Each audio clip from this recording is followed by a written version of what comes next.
আমরা আমরা এতনা করে কারণ নামে যদি একটা কথা ফেসবুকে ছড়ায়, টুইটারে ছড়ায়, হোয়াটসঅ্যাপে ছড়ায়, কিংবা কেউ যদি চার দোকানে একটু কান কামড়ে দেয়, আমরা বিনা যাচাইয়ে পেট্রোলের মতন বিরোধী ছড়িয়ে দিই। নাকি ভুল বলছি? পেট্রোল তো বোধহয় একটু দেরিতে ছড়ায়, বাতাস তার আগে ছড়িয়ে দেয়। এই শুনেছিস সে কাইম সাহেব না অমুক, কাইম সাহেব না এই হইয়ে, শুনেছিস সে অমুক এসে কাইম সাহেবের যা বলা বলে গেছে না, কাফের বেঈমান জাহান্নামী, একদম হদ্দ দোয়া ধুইয়ে দিয়েছে।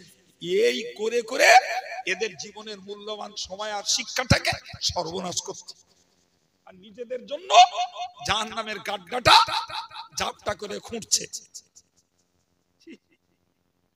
এরাই নাকি কম্পিউটার যুগের শিক্ষিত যুগের লোক নাকি? আমরা একবার জিজ্ঞাসা করি না, হুজুর শুনছিলাম আপনার নামে একটা কথা, হুজুর ব্যাপারটা কি? আমি আজকে সারাদিন ভাই এত ব্যস্ততায় কেটেছে কল্পনা করা যাবে। সারাদিন 20 জন শিক্ষকের ইন্টারভিউ নিয়েছি এক মাদ্রাসা, আর এক মাদ্রাসার নিজেদের সমস্যা নিয়ে 2 ঘন্টা ধরে তাদের সঙ্গে একটা সিটিং এ বসছি। ফের আর এক মাদ্রাসা নিয়ে সিটিং এ বসে এই করে করে নাজেহাল হয়ে গেছি সারাদিন। জি, কেন বললাম দুম করে কথাটা? ইন্টারভিউটা আলাদা জিনিস, এই বাকি দুটো ওই রকম কি বলবো বলুন দিন, খারাপ ভাষা আর বলছি না, খুব ভালো ভাষায় বলছি, প্রমাণ শূন্য কথার ফিতনা, প্রমাণ শূন্য কথার আর কিছু। একটা সূত্র তৈরি হলো, তো একবার খোঁজ নে যে লোকটা বলছে ভাই তুমি কথাটা কোথায় পেলে, ও যাচাই করার মতন মানসিকতা নেই। আব্দুল কাদের বলেছে তা ওইটাই সত্য। আব্দুল কাদের যে নিজের স্বার্থে, নিজের সুবিধার্থে, নিজের ভারসাম্য সম্মান, নিজের আভিজাত্য রক্ষার জন্য মিথ্যা বলতে পারে, এই ধারণাটাই মানুষের ভুল হয়ে গেছে। কিছু মূর্খ আছে নাউজুবিল্লাহ, এরা মনে করে কোরআনে তো 13 কিছু থাকতে পারে, পিজ্জাদারা 13 কিছু করে না, ওরা যা বলে কোরআনের থেকেও সত্যি বলে। এই মূর্খগুলোর জন্য আরো সর্বনাশ হয়েছে। কথা বুঝতে পারেননি? জি, আশ্চর্য ব্যাপার। তো বললাম আজকে সারাদিনে বড় বড় দুটো সিটিং করেছি শুধু ওই প্রমাণ শূন্য কথার ফিতনা মেটাতে। আর এছাড়া নিজে ক্লাস করেছি, ইন্টারভিউ নিয়েছি 20 জন শিক্ষকের। জি, তার মধ্যে 12টা মওলানা বিভাগের, 4টে কেরাত বিভাগের, 4 জন ম্যাথের, এই সব করে সারাদিন ব্রেন জাম। তারপরে এই 4 নম্বর সভা হচ্ছে। জি, তো যাই হোক, আমি যেটা বোঝাতে চাইলাম, এমনি এমনি বকছি না বাবা, শুধু বকছি এই জন্য আল্লাহর রস্তে জিন্দেগিতে কোন উড়ন্ত কথাকে দুম করে বিশ্বাস করবেন না। খুব বাজে জিনিস, খুব বাজে জিনিস। সময় থাকে যাচাই করবেন, না হলে কানে পড়েছে হজম করে দেবেন। ভালো বলেছি না খারাপ বলেছি?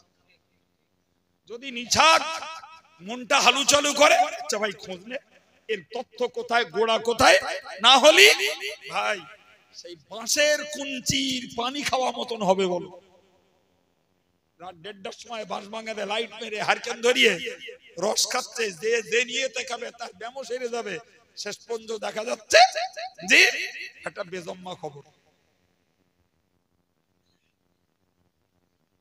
বুঝতে পারেননি? মূলত বাঁশের কুঞ্চির পানিতে মাদকতা আছে, ওটা এমনি শরীয়তের মশলায় পান করা নিষেধ। তুই যখন খেতে যাচ্ছিস তাহলে তার মৌলিকত্বটা, গোড়াটা আগে খোঁজ।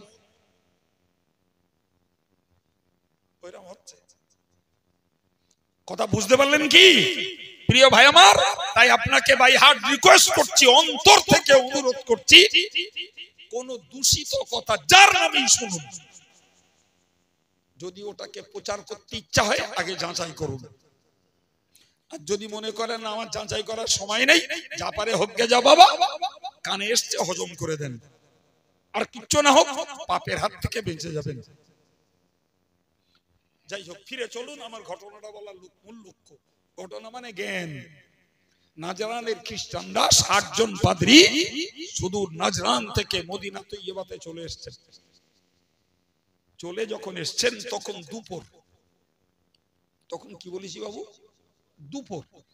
তবে বাজার মানে সেকালেও মদিনার বাজার ছিল, বাজার মানে কম বেশি বাজারে কিছু লোককে সবসময় পাওয়া যায় না, পাওয়া যায়। তো ওনারা মদিনার বাজারে এসে দাঁড়িয়ে ইতস্তত করছেন, কোথায় পাবো সেই লোকটাকে, তার সঙ্গে মেট করব কি, তার সঙ্গে সাক্ষাৎ করব কি, তার সঙ্গে একটু আলোচনায় বসবো, কাকে জিজ্ঞাসা করব, এরকম একটা ইতস্তত বোধ করছে। ইতিমধ্যে তাদের কানে ধ্বনি চলে এলো, আল্লাহু আকবার, আল্লাহু আকবার। মসজিদে নববীর মধুর কণ্ঠের আওয়াজ, আওয়াজটা সবেমাত্র কানে এসেছে। তারা সেখানে পেয়ে দেখতে পাচ্ছে মদিনার বাজারের ক্রেতা বিক্রেতা পিঁপড়ের সারির মতো, ক্রেতা তার মাল ফেলে রাখছে, বিক্রেতা দোকানের ঝাঁপ বন্ধ করছে না, ক্যাশ বাক্সে তালা মারছে না, পিঁপড়ের সারির মতো এক মুখই যাচ্ছে। কোথায় যাচ্ছে? মসজিদে নববী। এরা তখনও মসজিদে নববী দেখিনি, শুধু যেতে দেখছে। মুহূর্তের ভিতরে দেখলো মদিনার বাজার শুনশান, একদম খালি। কত লোকের মাল পড়ে আছে, কত ক্যাশ বাক্সে পয়সা পড়ে আছে, কোনো ভ্রুক্ষেপ নেই, কোনো পাহারাদার নেই, কেউ নেই। এরা হতবাক, কি দেখছি। এই মানুষগুলো যখন একদিকে চলে গেল, এরা ইতস্তত না করে ওদের পিছু পিছু গেল। এনারা যে পৌঁছাতে না পৌঁছাতে ততক্ষণ পর্যন্ত মসজিদে নববীর জোহরের নামাজের জামাত হয়ে গেছে। জোহরের নামাজের জামাত শেষ করে যখন সাহাবায়ে কেরামেরা বাইরে বের হচ্ছেন, খ্রিস্টান পাদ্রীদের পক্ষ থেকে একজনকে ডেকে জিজ্ঞাসা করলো, আমরা নাজরান থেকে এসেছি, আমরা মোহাম্মদ নামীয় ব্যক্তিটার একটু সাক্ষাৎ পেতে চাই, ওই লোকটার সঙ্গে সাক্ষাৎ করব, কোথায় গিয়ে পাবো তাকে?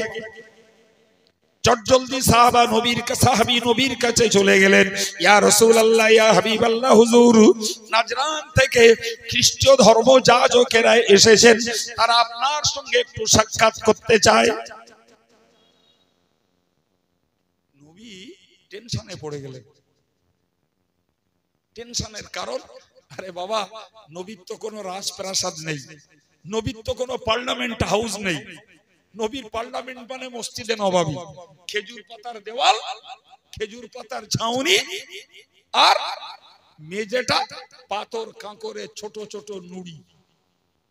সেজদা করলে স্পষ্ট রাআইতু আসারা সুজুদ ফি জাবাতিহি।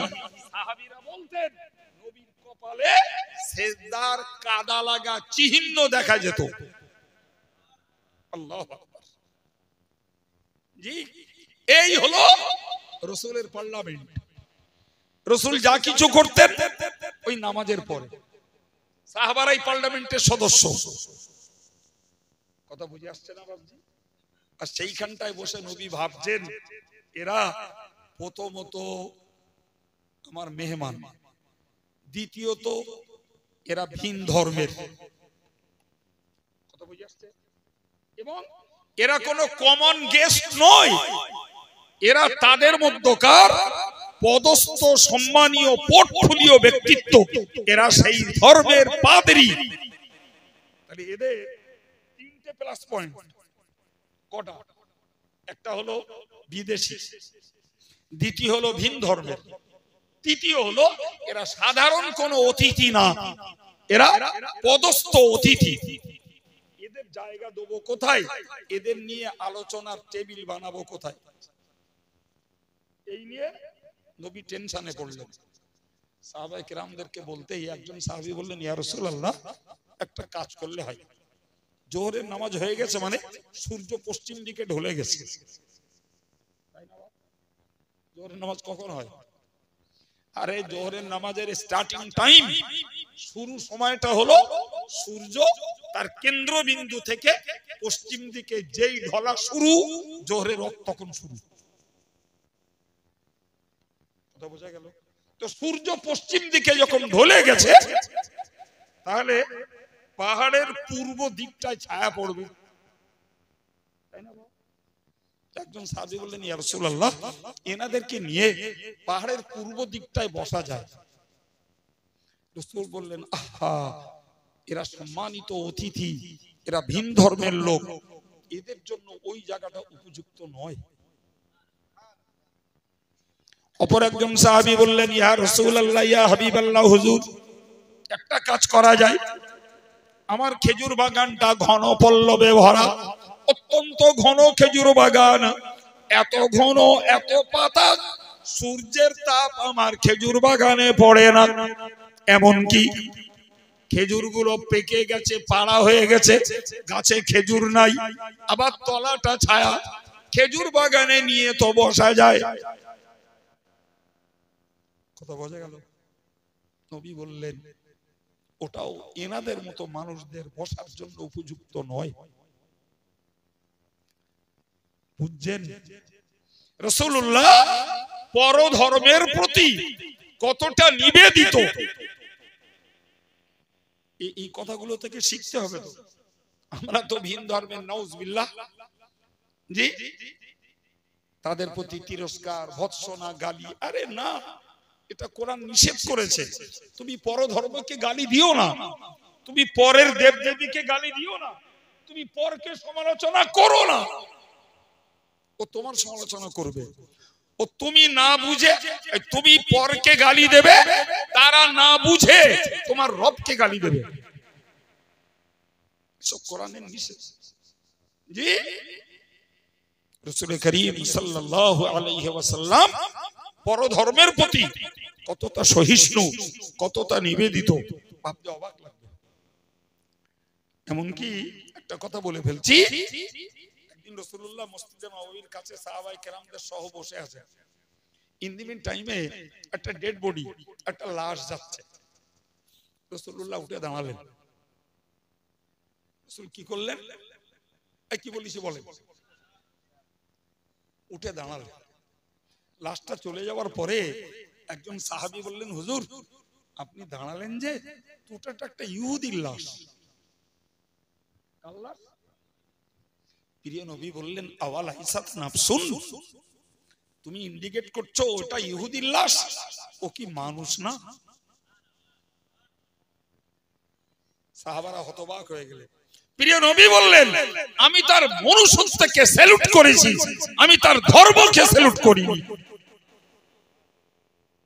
ভাই, আমার জাতি যদি জাতীয় কথাগুলো শিখতো আর বুঝতো, তাহলে দুমদাম উড়ন্ত খবরে সাম্প্রদায়িক দাঙ্গা বাঁধিয়ে বসতো না। জি, আমরা বলতে গেলি পরে এরা বিজেপির দালাল। বাস্তবে ঘটেছে, বাস্তবে ঘটেছে।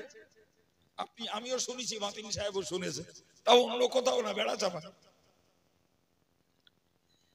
জাতিকে ধৈর্য ধরতে বলে উপহার পেয়েছি ওই,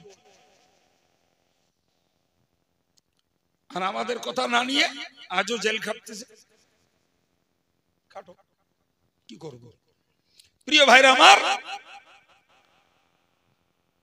কথার পৃষ্ঠে কথা বলতে বেড়ে ফেললাম, আর বলবো না।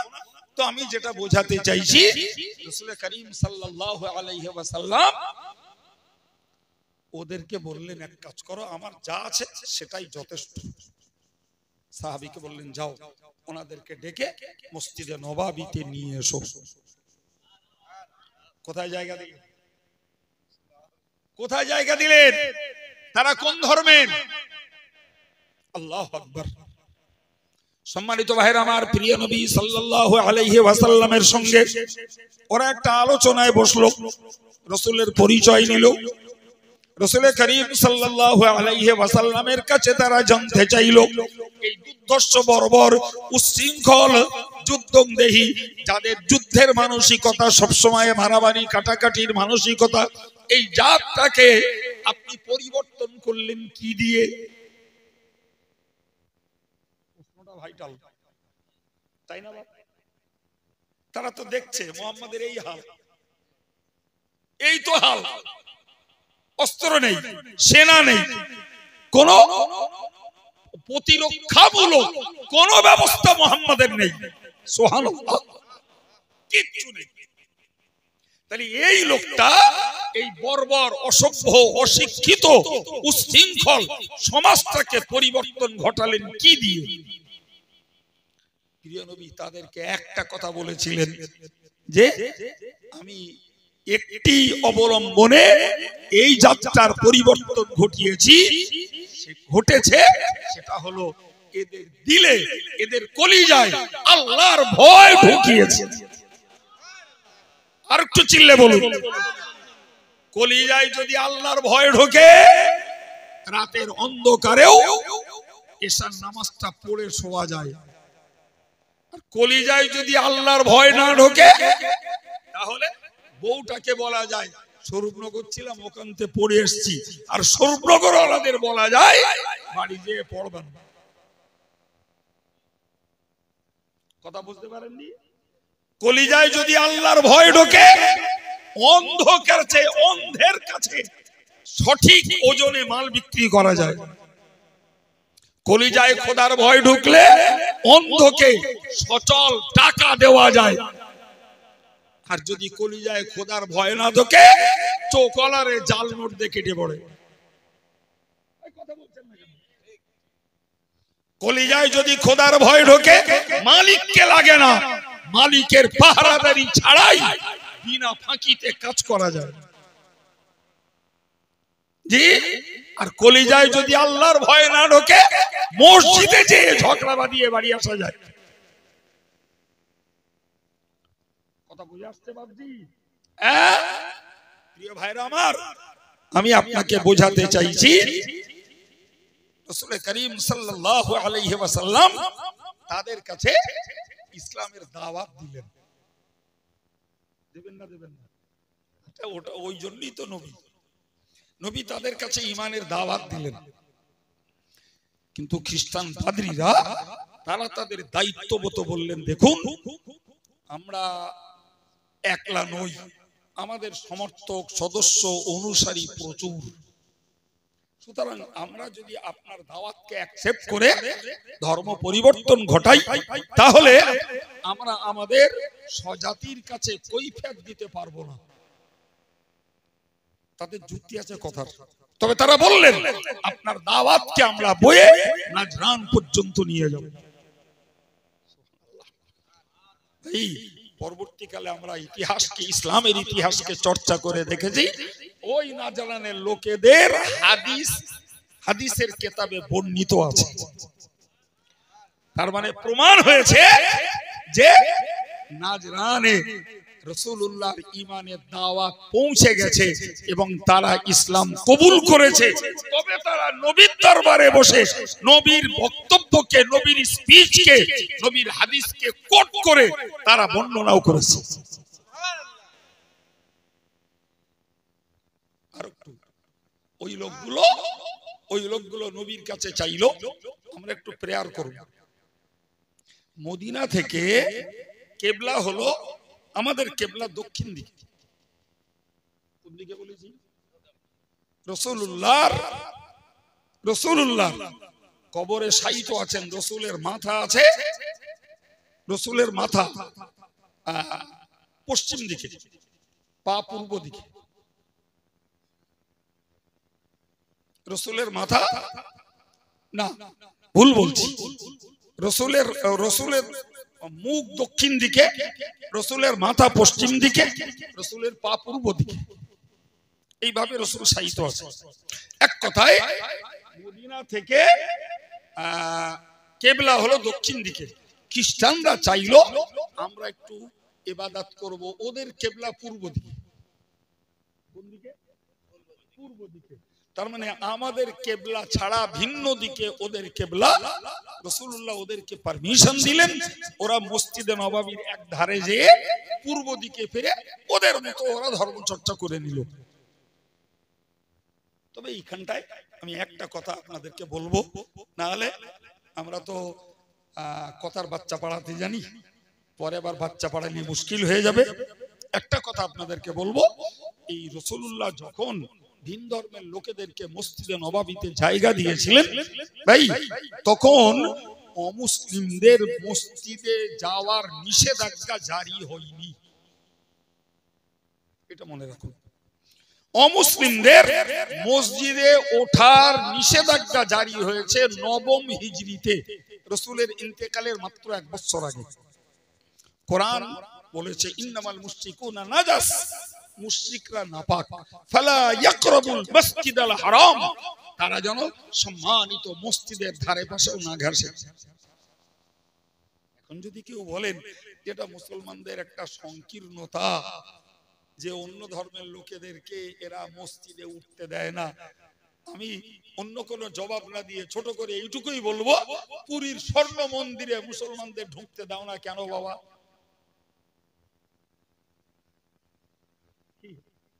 তোমরা যদি তোমাদের স্বর্ণ মন্দিরে মুসলমানদেরকে পারমিট না করো, তাহলে মুসলমানরা তাদের মসজিদে অমুসলিমদেরকে পারমিট করবে না, এতে আর নাক ছিটকানোর কি আছে? কথা বলেন, কথা বলেন। মক্কা শরীফ, কাবা শরীফের চারিপাশে বর্ডার আছে এবং বর্ডার আছে, সেখানে 24 ঘন্টা মিলিটারি পাহারা আছে। বড় বড় লেখা আছে, আরবিতে লেখা আছে মামনুউদ দুখুল লিগাইরিল মুসলিমিন, ইংরেজিতে লিখে দেওয়া আছে প্রহিবিটেড ফর নন মুসলিমস। এই বর্ডার ছাড়িয়ে ভিতরে কোন অমুসলিমদেরকে যেতে দেওয়া হবে না। মদিনাতে এয়ারপোর্ট তৈরি হয়েছে, তো অনেক এয়ার হোস্ট আছে অমুসলিম, বিভিন্ন দেশের বিমান যায় তো নাকি, হ্যাঁ? তো সেই বিমানের এয়ার হোস্ট যারা, বিমান সেবিকা যারা, তারা অনেক অমুসলিম থাকে। জি, এই জন্য সৌদি সরকার এয়ারপোর্টের গায়ে বিশাল রাজকীয় বিল্ডিং তৈরি করে দিয়েছে। জি, সেখানেই তাদের অবস্থান, সেখানেই হোটেল, সবকিছু পার্ক, সবকিছু, যে অমুসলিম এয়ার হোস্ট যারা, বিমান সেবিকা যারা, তারা আসবেন এই বিল্ডিং তাদের জন্য। ওর ওধারে আমরা কথা বুঝতে পারেননি? জি, তোমাদেরকে মসজিদে নববী কিংবা বাইতুল্লাহ শরীফে যেতে দেওয়া হবে না, মানে তোমাদের প্রতি দুর্ব্যবহার, তোমাদের প্রতি অসৎ আচরণ, তোমাদের সেবার ঘাটতি ত্রুটি তা রাখবো না। সে বিল্ডিং দেখলে চোখ দাঁড়িয়ে যাবে, এত উন্নত মানের বিল্ডিং। তো ওদের কাছে জিজ্ঞেস করলাম, বললো এটা নন মুসলিমদের জন্য, যারা বিমান সেবিকা হিসাবে আসে, এটা তাদের হোটেল এবং তাদের নাইট ডে যাপনের, রাত দিন কাটানোর সময় এটা পার্ক আছে। আবার কখন তাদের বিমানের পালা আসবে তখন আবার বেরিয়ে যাবে। যাই হোক, আমি এত কথা আপনাদেরকে শোনালাম। জি, পাক্কা 1 ঘন্টার অধিক হয়েছে।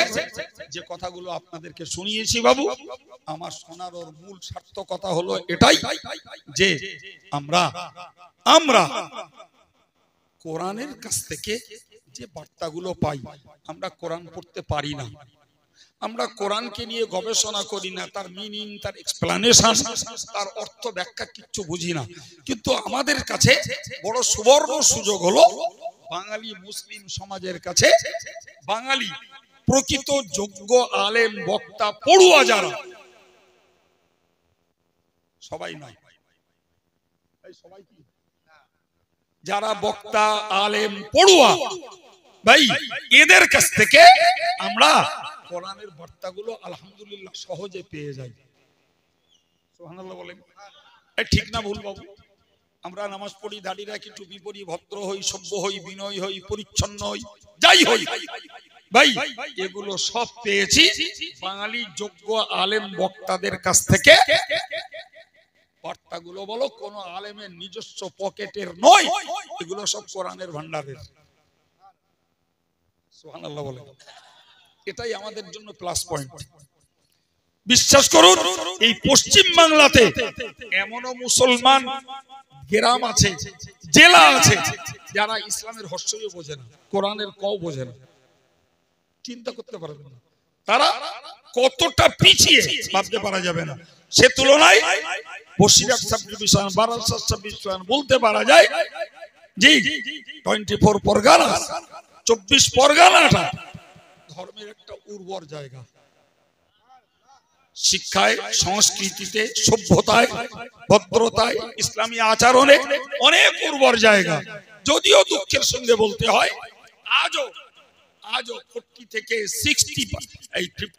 60% মানুষ এখনো পূর্ণতার সঙ্গে ধর্ম করে না। তবে অন্তত নাস্তিকটা একেবারে প্রকাশ্য নেই। যদি কেউ প্রকাশ্য নাস্তিক্য মতবাদ গ্রহণ করে আর চালায়, ভাই আর কিছু না হোক, ইসলাম ধর্ম অবলম্বী যারা, তারা অন্তত ওকে বিদ্যুতের মতন ঘৃণা করে ওর থেকে দূরে দাঁড়ায়। কি ঠিক না ভুল? ফলে কারোর যদি ভিতরে ভিতরে নাস্তিক্য মানসিকতা থাকে, সে এই ধার্মিকদের চাপে পড়ে প্রকাশ্য হাইলাইট হতে চায় না, যা আছে ভিতরে আছে। জি আমি আর বলছি না বাবু, এতক্ষণ বলবো আমার নিয়ত ছিল না, কিন্তু আপনাদের চাতক পাখির মতন তাকিয়ে থাকা আগ্রহের একটু খিদা মিটাতে কোরআন থেকে কিছু কথা আপনাদেরকে বলেছি। আল্লাহ আমাদের বুঝ দেন। যারা আমলের উপরে রয়েছেন মজবুতির সঙ্গে আমলের কুড়িকে ধরুন, যারা আমলের উপরে নেই তাদেরকে অনুরোধ করছি, দেখুন আমি যতক্ষণ ভূপৃষ্ঠে দুনিয়াতে আছি বাবা, আমার রাজনীতির নেতা, মেম্বার, প্রধান, MLA, MP, doctor, master, barrister, minister এবং নিজের বয়ফ্রেন্ড, গার্লফ্রেন্ড কত কেউ আছে, তার হিসেব নেই। কিন্তু বাবা মরে মাটির নিচে যাবা, তোমার কেউ নাই, তোমার কেউ নাই, তোমার কর্মটাই তখন তোমার সঙ্গী।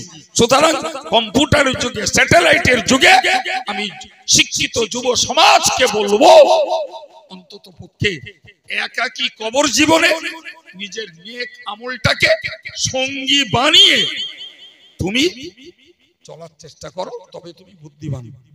তুমি লেখাপড়া শেখো, চাকরি করো, তুমি ব্যবসা করো, তুমি চাষবাস করো, তুমি হস্তশিল্পের কোনো কাজ করো, যাই করো করো বাবা, নিজের কবরের একলা থাকতে হবে, ওইটার ভাবনা ভেবে দুনিয়ার জীবনটা চালালে তবে তুমি বুদ্ধিমান। আর যদি মনে করো না এটাই চলছে, চিরকাল এগতি সমানে চলবে, নিশ্চিত তুমি শিক্ষিতের নামে মূর্খ তৈরি হয়েছে। গতি সমান গেছে, তোমারও পরিবর্তন আসছে, তাহলে কেন তুমি ভুল সিদ্ধান্ত নিচ্ছ? তুমি তোমার লাইফটাকে চালাও, তবে ধর্মটাকে বাদ দিয়ে নয়।